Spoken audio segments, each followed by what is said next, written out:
74 ఉడేగోళం గ్రామంలోని textiles park లో MLA Kalva Srinivasulu ఉచిత మెగా డిఎస్సి శిక్షణ కార్యక్రమాన్ని ప్రారంభించారు। ఈ సందర్భంగా ఆయన మాట్లాడుతూ ఉచిత శిక్షణ కార్యక్రమాన్ని అభ్యర్థులు సద్వినియోగం చేసుకుని ఉపాధ్యాయులు కావాలని కోరారు।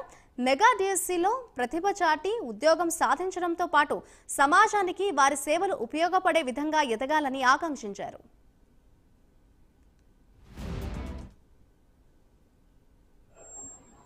జ్వలించే కాంక్ష ప్రతి మనిషిలోనూ నేను ఇది సాధించాలి, ఆ జ్వలించే కాంక్ష ఉన్నప్పుడే ఏదైనా రాజకీయాల్లో అయినా, వ్యవసాయంలో అయినా, కుటుంబపరంగా అయినా, వ్యాపారంలో అయినా, ఉద్యోగంలో అయినా అది లేకపోతే, ఆ ఫైర్ లేకపోతే ముందుకు పోలేరు।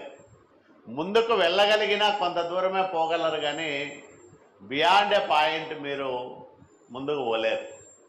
కాబట్టి ఆ పట్టుదల, కసి ప్రతి మనిషిలోనూ ఉన్నప్పుడు దాన్ని సాధించడానికి కఠోర పరిశ్రమ చేయాలి। ఆషామాషిగా ఏది రాదు। ఇప్పుడు మేమంతా ఎమ్మెల్యేలేనంటే గాలేదు, నిరంతరము ప్రజల మధ్యలో ఉండి వాళ్ళకి కష్టం వచ్చినా, బాధ వచ్చినా, ఏమొచ్చినా వాళ్లకు తోడుగా ఉండి సాధ్యమైనంత సహకారం ఇచ్చి, ప్రభుత్వంతో అధికారం లేకపోతే